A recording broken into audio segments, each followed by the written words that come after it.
కాంగ్రెస్ తురుపుముక్క సమ్మోహనాస్త్రం ప్రియాంక గాంధీ ఎక్కడి నుంచి పోటీ చేస్తారు? ఇది అందరి ప్రశ్న. ఈ విషయంపై దేశమంతా ఆసక్తి నెలకొంది. ప్రధాని మోదీకి పోటీగా వారణాసి నుంచి ఆమె బరిలో దిగవచ్చన్న సంకేతాలతో వాతావరణం రసవత్తరంగా మారింది. కాంగ్రెస్ అధ్యక్షుడు రాహుల్ గాంధీ ఈ ఉత్కంఠ మరింత పెంచుతున్నారు. ఆమె వారణాసి నుంచి పోటీ చేస్తుందా లేదా అన్న ప్రశ్నకు సమాధానంగా ఆ విషయం సస్పెన్స్లోనే ఉంచుతామని అనడమే ఇందుకు కారణం. ఇంతకీ ప్రియాంక ఎన్నికల బరిలో దిగుతున్నారా? ఒకవేళ దిగితే అందుకు వేదిక వారణాసి అవుతుందా?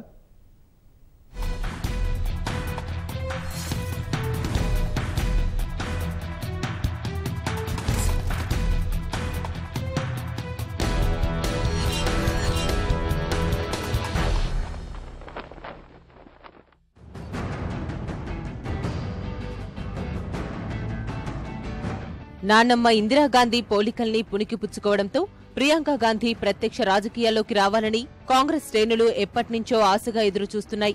ఈ సార్వత్రిక ఎన్నికల సందర్భంగా ఎట్టకేలకు ఆమెను రాజకీయాల్లోకి తీసుకొచ్చింది గాంధీ కుటుంబం.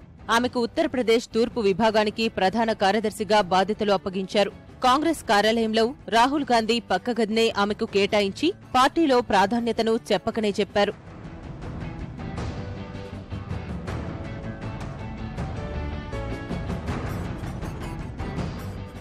ఆమె రాక ఈ ఎన్నికలపై ఖచ్చితంగా ప్రభావం చూపిస్తుందని కాంగ్రెస్ నేతలు విశ్వాసంగా ఉన్నారు. ప్రియాంక మాత్రం తన చేతిలో మంత్రదండం ఏదీ లేదని, కార్యకర్తల బలమే పార్టీని విజయ తీరాలకు చేరుస్తుందని చెబుతూ వస్తున్నారు.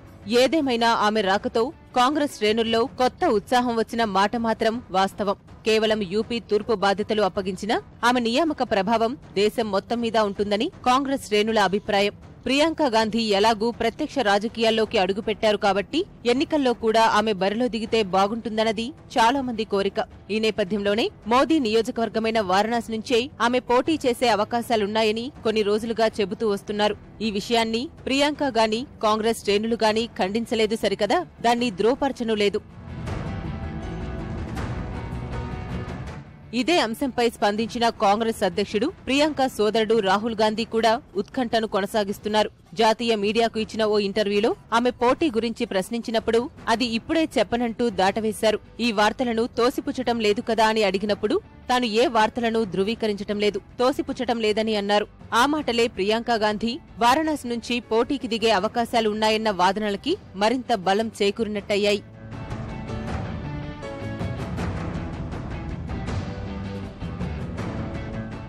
ప్రియాంక సైతం తన పోటీపై పరోక్షంగా వారణాసిని ప్రస్తావించటం గమనార్హం. సోనియా గాంధీ నియోజకవర్గమైన రాయ్బరేలీ నుంచి పోటీ చేయాలని కాంగ్రెస్ కార్యకర్తలు కోరినప్పుడు అది వారణాసి ఎందుకు కాకూడదు అని తిరిగి ప్రశ్నించారు. మరుసటి రోజే పార్టీ కోరుకుంటే ఎన్నికల్లో పోటీ చేసేందుకు సిద్ధమన్నారు. భర్త రాబర్ట్ వాద్రా సైతం వారణాసి నుంచి పోటీకి ప్రియాంక సిద్ధంగా ఉన్నారని అన్నారు. ఈ విషయంలో పార్టీ నిర్ణయమే తుది నిర్ణయమని ప్రకటించారు. అప్పుడే ప్రియాంక వారణాసి నుంచి పోటీ చేసే అవకాశాలున్నట్లు ఊహాగానాలు వెల్లువెత్తాయి.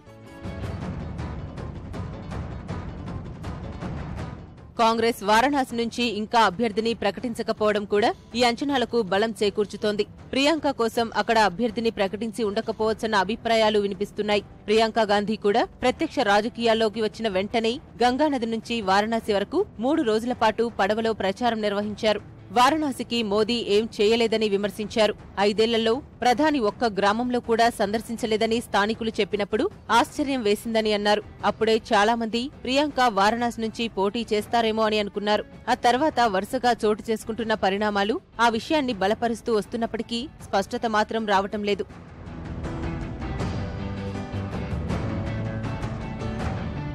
ప్రియాంక గనుక వారణాసి నుంచి పోటీ చేయాలని పార్టీ నిర్ణయిస్తే భాజపాకు అత్యున్నత ప్రచార కార్యకర్తగా ఉన్న మోదీ వారణాసికే పరిమితం కావాల్సి ఉంటుందని విశ్లేషకులు చెబుతున్నారు. అయితే మోదీపై ప్రియాంకను బరిలో దించాలా వద్దా అన్న విషయంపై భిన్న అభిప్రాయాలు వ్యక్తమవుతున్నాయి. దేశవ్యాప్తంగా ప్రభావం చూపించే ప్రియాంకను ఆ ఒక్క స్థానానికి పరిమితం చేయరాదని, ఒకవేళ అక్కడి నుంచి ఆమె పరాజయం పొందితే కాంగ్రెస్ శ్రేణుల్లో నైతిక స్థైర్యం దెబ్బతింటుందని అంటున్నారు. ఈ అంశాన్ని భాజపా తనకు అనుకూలంగా మలుచుకునే అవకాశాలున్నాయని చెబుతున్నారు. ఒకవేళ వారణాసి నుంచి ప్రియాంక గనుక బరిలోకి దిగితే దేశంలోనే అత్యంత ప్రతిష్టాత్మక ఎన్నిక ఇదే కానుందని విశ్లేషకులు అంటున్నారు.